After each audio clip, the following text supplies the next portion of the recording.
How we doing there, guys? Oh, Justin here, Derby City Brew.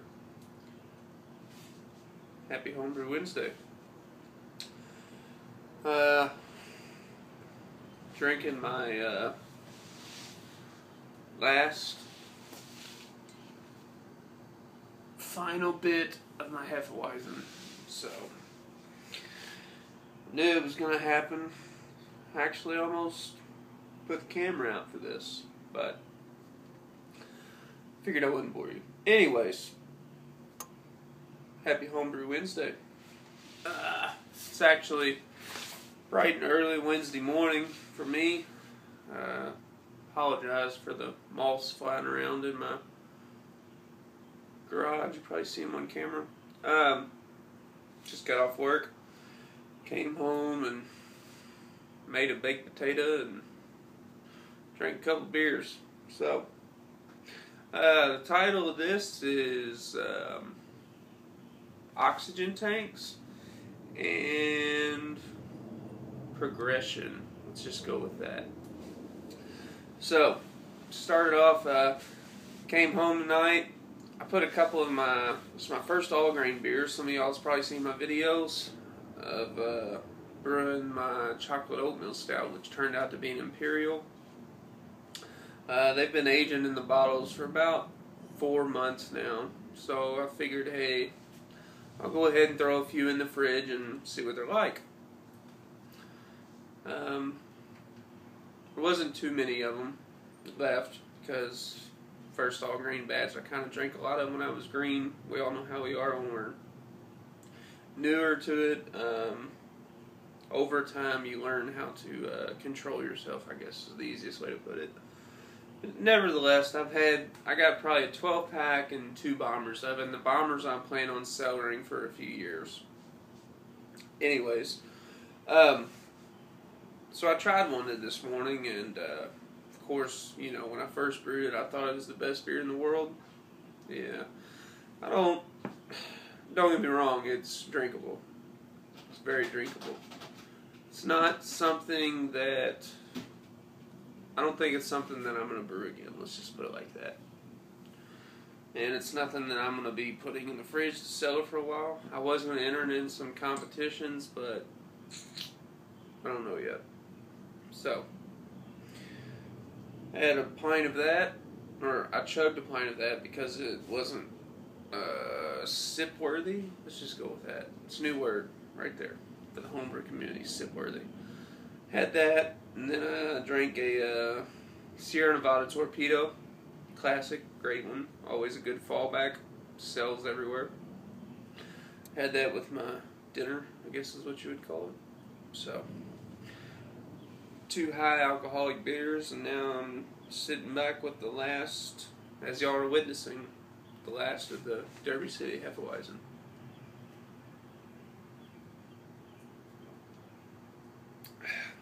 And for it being a wheat beer, well, you can't really tell, but it's actually started to clear.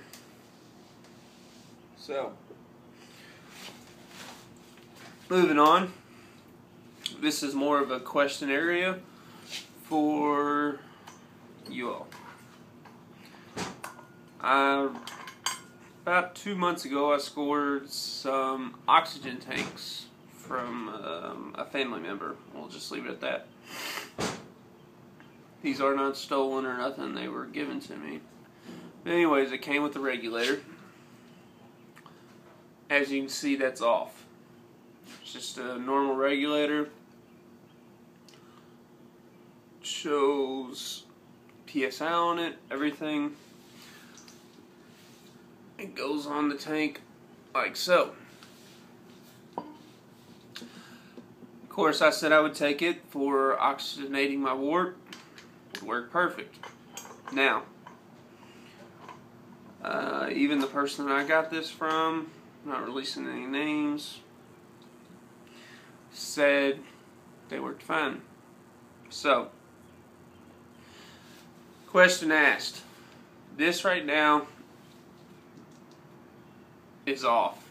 So when I turn this on, it shouldn't come on. So, as you hear, it still comes on. I didn't know if any of y'all are educated in this, but it's releasing up here at the top of this. I have no idea. I have a feeling that it's a bad regulator. And maybe, I don't know if y'all can see right there, it just looks like a diffuser stone in a way. But for some reason it's not letting the oxygen pass through. If any of y'all have the answers to this, please let me know. I'm pretty sure it's the regulator, not the tank. If it's something I can fix without having to buy a new regulator, that's fine. If I need to buy a new tank, no big deal. Nevertheless, excuse me, I'd like to get this figured out. It'd make oxygenating my wort a lot quicker and a lot easier and a lot better. So that's about all that's going on. We'll be going over the under the knife for sure next Friday at 2:30. So there will be Uvu all weekend for me. To all my fellow Uvers is a better way of saying it. So we'll see y'all on there then. Another thing I'm going to throw out.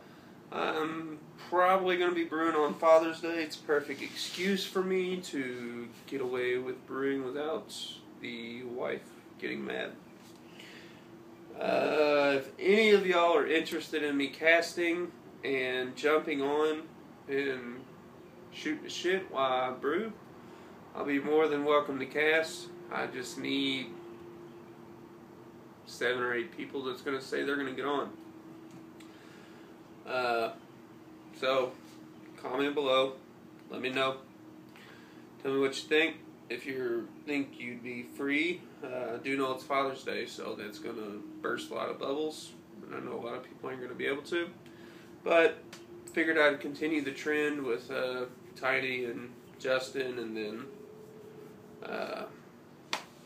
B. Meyer, Bobby Meyer. She cast it over the weekend. Cheers, Bobby.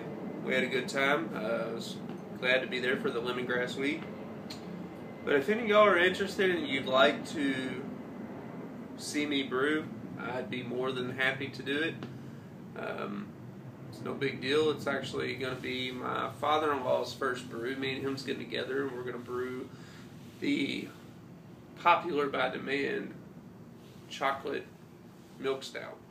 So, if you're nice, I'll release the recipe to you. There's one secret additive that only 2 or 3 people out there know what it's actually in on the YouTube community. So, this video has become a lot longer than I expected it to. We're about 8 minutes and 40 seconds right now. So, I'm rambling and I'm wasting your day when you could be watching other Homebrew Wednesday videos. So, cheers to the final and last Derby City Hefeweizen. It will be back on tap again. I don't know if it'll be back this summer or not, just because of time and other brews that I have planned.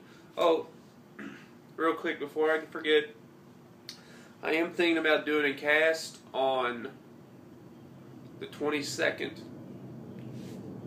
22nd, Tiny and Chubby and all of y'all, I don't know if y'all will be awake at the beginning of the cast, but it'll probably be somewhere around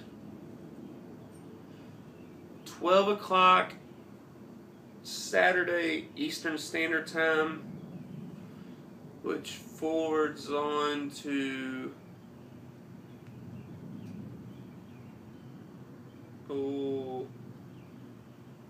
1 a.m. Sunday morning to you all.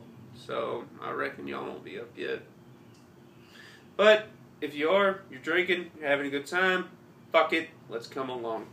So, cheers, happy Homebrew Wednesday, stay safe, my friends.